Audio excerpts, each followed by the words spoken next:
Emily Rose, a single mum in Ohio, lost her job and faced eviction. One day, she helped a stranger at a bus stop, not knowing he'd change her life. Her small act of kindness led to a new career and a home, proving that compassion can open unexpected doors. Hi everyone, welcome to Life Unveiled. Let's get started. Emily Rose stood at a snowy bus stop in Cleveland, Ohio, clutching her thin coat against the biting wind. At 32, she was a single mum to a 6-year-old daughter, Lily, and life had never been harder.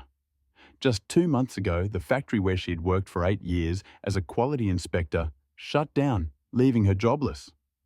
Rent was overdue, and her landlord had given her a final notice: pay by the end of the week or face eviction. Emily had spent her last $20 on groceries, and now she was heading to a job interview at a grocery store, hoping for a cashier position to keep a roof over their heads. The snow fell steadily, piling up on the sidewalk, and Emily's boots were soaked through, her toes numb from the cold. She glanced at her watch, her stomach twisting. She was already running late, and the bus was nowhere in sight. Lily was at school, and Emily's mind raced with worry as she waited. Her savings were gone, and the weight of providing for her daughter alone pressed heavy on her chest. She'd been a straight-A student in high school, dreaming of becoming a nurse. But when she got pregnant at 25, those dreams faded. Lily's father, a charming but unreliable man named Ryan, had promised to stay, but he left before Lily was born, leaving Emily with nothing but a broken heart and a baby on the way. She'd been on her own ever since, working long shifts at the factory, her hands sorting through endless piles of parts, her back aching by the end of each day. The factory job wasn't glamorous, but it paid the bills. Until it didn't. Now, with no job and bills piling up, she felt like she was failing her little girl. Lily deserved better: a warm home, new clothes, maybe even a doll for her birthday next month. But Emily could barely afford the basics. The bus stop was empty, except for a man who approached, struggling with a heavy bag. He was in his 50s. He's in his 50s, with salt and pepper hair and a kind face, but he looked flustered, his hands fumbling as the bag slipped from his grip, spilling papers onto the snowy ground. Emily hesitated. She was already late, and the cold was seeping into her bones. But something in his tired eyes made her step forward. "Let me help," she said, kneeling to gather the papers, brushing off the snow. Her fingers were stiff from the cold, but she worked quickly, stacking the papers neatly and handing them back to the man. He smiled, grateful. "Thank you, miss. I'm running late for a meeting, and I'm a mess today." They chatted briefly as they waited for the bus. His name was David Harper, and he owned a small cleaning company in the city. Emily mentioned she was heading to a job interview, trying to keep her daughter fed and housed. Her voice cracked as she spoke, the weight of her situation spilling out despite her efforts to stay composed. David nodded, his eyes thoughtful, but the bus arrived before they could say more. The interview at the grocery store didn't go well. The manager, a stern woman with a clipboard, barely looked at Emily as she explained her situation. "We need someone with more experience," the manager said, her tone flat, and Emily left feeling defeated, her stomach sinking as she thought of Lily. She walked home, the snow soaking through her worn boots, her mind replaying the interview over and over. She'd tried to sound confident, but her voice had trembled, and she knew she'd come across as desperate. By the time she reached her apartment building, her cheeks were red from the cold, and her hands were shaking as she fumbled with the key. The apartment was small and drafty, with peeling wallpaper and a heater that barely worked. But it was home, for now. Emily sat on the couch, staring at the eviction notice on the coffee table, her heart heavy. How would she tell Lily they might have to leave? Where would they go? A shelter? The thought made her chest tighten with fear. That evening, Emily picked Lily up from school, forcing a smile as her daughter ran to her, her backpack bouncing.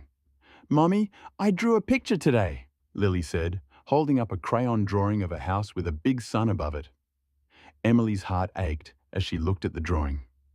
Lily deserved a real home, not this crumbling apartment they might lose any day. They walked home hand in hand, Lily chattering about her day, and Emily tried to focus on her daughter's voice, but her mind kept drifting to the future. She made a simple dinner of macaroni and cheese, the cheapest meal she could manage, and they ate at the small kitchen table, the light flickering above them. After dinner, Emily helped Lily with her homework, her daughter's small hand carefully tracing the letters on a worksheet. "You're doing great, sweetie," Emily said, kissing Lily's forehead. But inside, she felt like she was falling apart. As Lily coloured in her workbook, the phone rang, startling Emily. She answered, expecting a bill collector, but instead a warm voice said, "Hello, is this Emily Rose?" It was David Harper, the man from the bus stop. "I couldn't stop thinking about what you said today," he continued. "You helped me without expecting anything, and I'd like to return the favour. I need a new office manager for my company. It's not glamorous, but it pays well, and there's a small apartment above the office you can use if you need a place to stay." Emily's heart raced, her breath catching in her own throat. She could barely speak, her voice trembling as she said, "Are you serious?" David chuckled. "I am. I've been looking for someone I can trust, and I've got a good feeling about you. Can you start Monday?" Tears welled in Emily's eyes as she agreed, hanging up the phone and hugging Lily so tight her daughter giggled. "What's wrong, Mommy?" Lily asked, her big eyes wide with curiosity. "Nothing, baby," Emily whispered, her voice thick with emotion. "Everything's going to be okay." On Monday, Emily started at Harper Cleaning Company, her nerves jangling as she walked into the small office. The building was modest, with a cluttered desk, a few filing cabinets, and a coffee machine in the corner, but it felt like a lifeline. David greeted her with a warm handshake, his eyes crinkling as he smiled. "You'll do great," he said, showing her to her desk. The job wasn't easy, managing schedules, handling invoices, and keeping the small team organized, but Emily threw herself into it, grateful for the chance.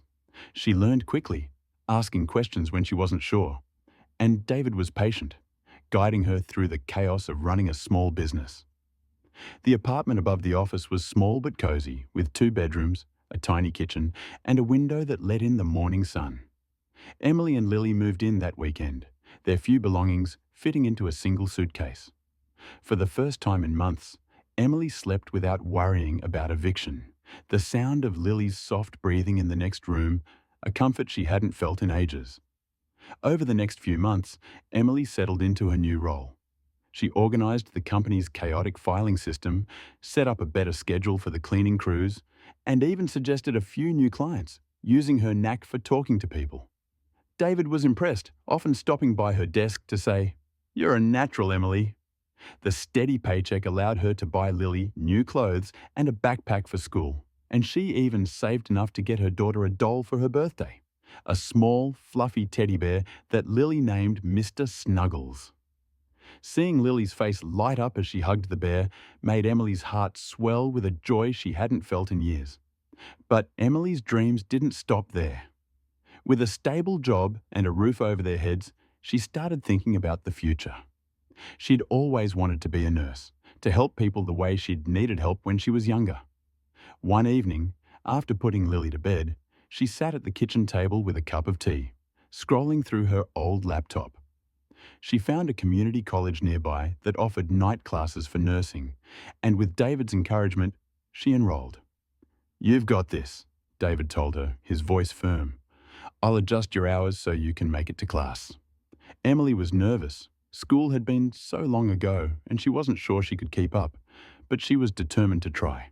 The next 2 years were a blur of hard work.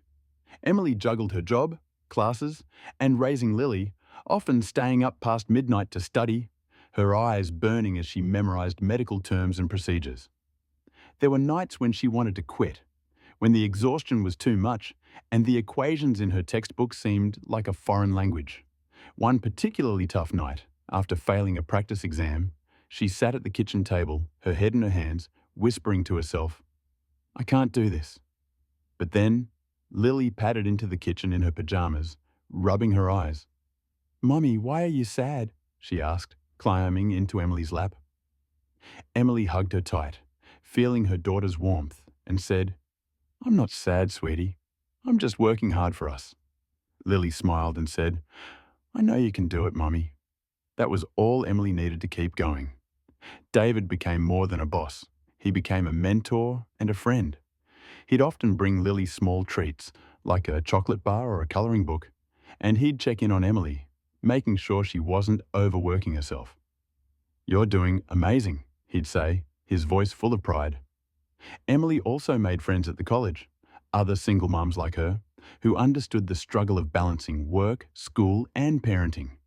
They formed a study group, meeting at a coffee shop on weekends, quizzing each other over cups of cheap coffee while their kids played nearby.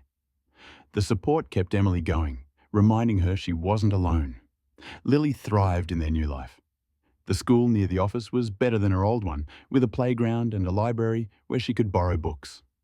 She made friends quickly, her laughter filling the apartment as she played with her dolls or drew pictures of their new home. Emily started a small book club with the other mums in the neighbourhood, meeting once a month to discuss novels over tea and cookies. It was a small thing, but it gave her a sense of community, something she'd missed for so long.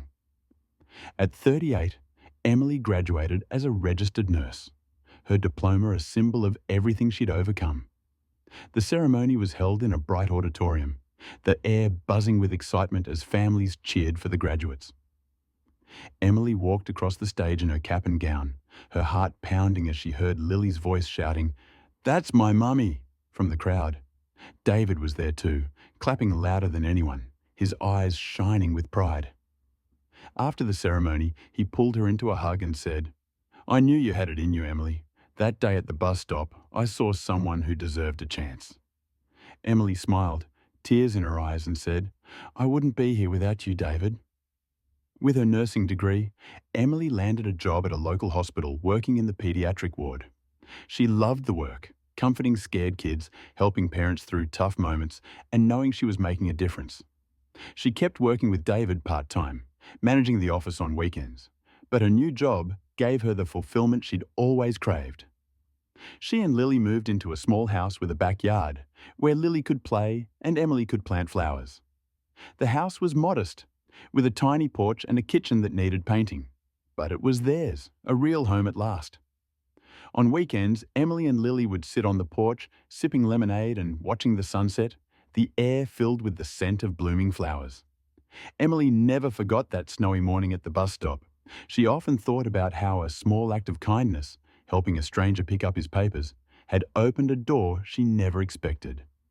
Her story became a quiet legend in her community, a reminder that even in the darkest moments, a single moment of compassion can change everything.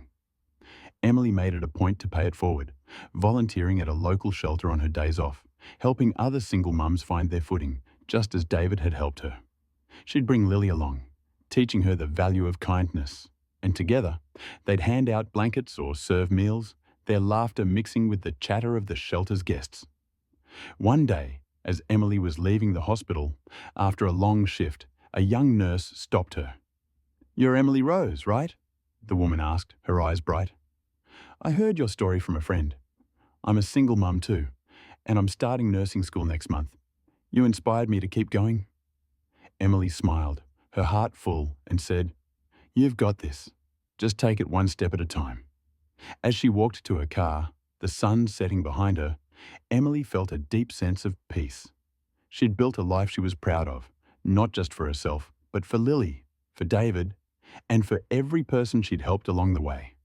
Because sometimes, the smallest step towards someone else can lead you to a path you never imagined, a path that lights up the world around you. If you enjoyed this story, drop a like and subscribe for more tales like this. Hit the bell, and we'll catch you in the next one.